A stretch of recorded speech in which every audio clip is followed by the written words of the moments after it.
Subscribe to our YouTube channel and press the bell icon to get the latest updates.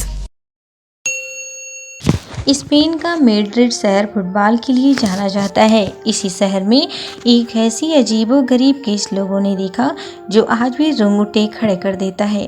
कहानी Madrid के एक 18 साल की लड़की की है जो स्पेन के मैड्रिड में अपने माता पिता के साथ वेलिकेस में स्थित एक अपार्टमेंट में रहती थी। स्टीफेनिया की ज़िंदगी में 18 साल के पहले अब सब कुछ ठीक था, लेकिन कॉलेज की जाने के बाद अचानक उसके बर्ताव में बदलाव आने लगा। वह अपने भाई को देखकर घुर्राने लगती थी तो कभी सांप की जैसे हिस हिस की आवाज़ निकालने लगती थी। दीवारों को नाखूनों से नोचने लगती थी। इसकी इस हरकतों से घर वाले परेशान रहने लगे। माँ बाप को एक दिन पता चला कि स्टीफेनिया तंत्र मंत्र और काला जादू की किताबें पढ़ती हैं। यह सारा मामला 1990 का था। अगस्त 1991 में स्टीफेनिया की हालत और भी ज़्यादा खराब होती गई और तभी उसे मैड्रिड के एक सरकारी हॉस्पिटल में ले गए और 3 हफ्ते तक इलाज चलने के बाद भी डॉक्टरों को कोई बीमारी दिखाई नहीं थी। एक दिन स्टीफेनिया की माँ बाप को पता चला कि उसकी मौत हो गई है। रिपोर्ट में भी केवल यही लिखा गया कि दिल की धड़कन रुकने से स्टीफेनिया की मौत हो गई। स्टीफेनिया की मौत के 1 हफ्ते बाद उसके घर वालों ने एक अजीब चीज़ गौर की। जब उन्होंने स्टीफेनिया का कमरा खोला तो देखा कि चादर जमीन पर पड़ी है, चीज़ें इधर उधर बिखरी पड़ी हैं। उन्हें यह चीज़ थोड़ी अजीब तो लगी, मगर वापस उन्होंने सब ठीक कर दिया।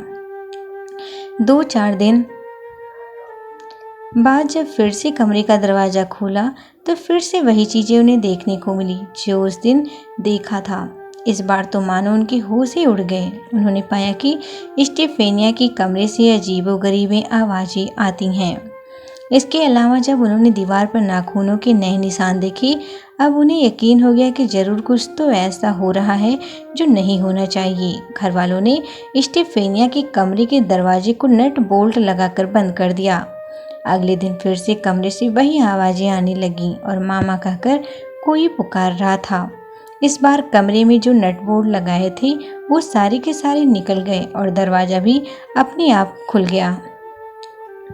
जब स्टीफेनिया के माँ बाप ने पड़ोसियों से इस बारे में बात की तो पड़ोसियों ने भी बताया कि उन्हें भी रात में घर से आवाज़ें सुनाई देती हैं।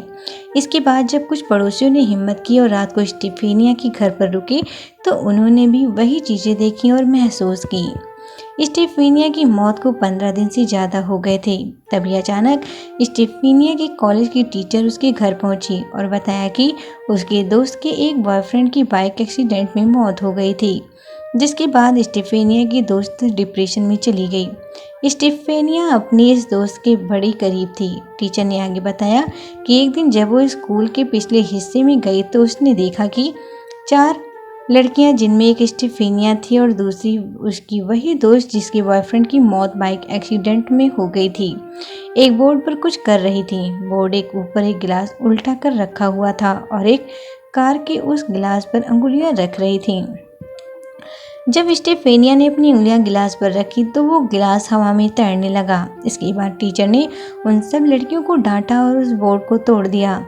जब नॉन ने इससे बात की तो पता चला कि स्टीफेनिया भूत से बात करती थी और बाइक एक्सीडेंट में मृत उस लड़के से भी बात की। उसके बाद अचानक एक सफ़ेद धुएं का गुब्बारा सा आया और वो सीधे स्टीफेनिया के नाक से होते हुए उसके शरीर में चला गया। यह बातें सुनकर स्टीफेनिया के घर वाले और भी डर गए। घर वालों ने फिर से उसका कमरा खोला और पाया कि स्टीफेनिया की तस्वीरें जमीन पर पड़ी थीं। पिता ने जब उस तस्वीर की तरफ देखा तो पाया कि स्टीफेनिया के चेहरे पर आग लगी हुई है। उन्होंने फिर से स्टीफेनिया के कमरे को लॉक कर दिया। अगली रात ऐसा कुछ हुआ जो पहले कभी नहीं हुआ। उस रात स्टीफेनिया की माँ जब सो रही थी तो उसको लगा कि कोई उसके ऊपर चढ़ के बैठ गया है और उसका गला दबा रहा है। उन्होंने अपने आप को उस अदृश्य ताकत से छुड़वाने की कोशिश की और काफ़ी देर बाद उस चीज़ को अपने शरीर से हटाया। इसके बाद रात 3 बजे के करीब पुलिस को कॉल किया गया। इस दौरान पुलिस के चीफ जोस पेड्रो के साथ 4 और सहयोगी पुलिस अफसर मौजूद थे। पुलिस अफसरों को भी ठंडी हवाएं और अजीब आवाज़ें सुनाई दीं। स्टीफेनिया के कमरे में घुसते ही पाया कि तेज हवाएं चल रही हैं, लेकिन बाहर सब शांत था। पुलिस वालों ने स्टीफेनिया के घर वालों को समझाया और चली गई, लेकिन पुलिस के दिमाग में यही सवाल घूमता रह गया कि आखिर माजरा क्या है। अगले दिन फिर पुलिस उनके घर पहुंची तो पिता ने बताया कि वो अपने छोटे बेटे को राइट साइड वाले बेड पर सुलाते हैं तो वो हवा में उछलकर लेफ्ट साइड वाली बेड पर चला जाता है। जब पुलिस स्टीफेनिया के कमरे में पहुंची तो देखी कि जीसस की फोटो उल्टी पड़ी है। यह सारी बातें पुलिस की रिपोर्ट में दर्ज हैं। यह खबरें मीडिया में आई, पुलिस ने इंटरव्यू भी दिया। करीब 1 महीने तक इन्वेस्टिगेशन के बाद पुलिस को जब कुछ नहीं मिला तो पुलिस ने उन्हें घर छोड़ने का मशवरा दिया और उन्होंने उस घर को खाली कर दिया। घर बदलते ही यह सारी पैरानॉर्मल एक्टिविटीज़ खत्म हो गई। इस घटना पर एक फिल्म भी बनी है जिसका नाम वेरोनिशिया है। Subscribe to our YouTube channel and press the bell icon to get the latest updates.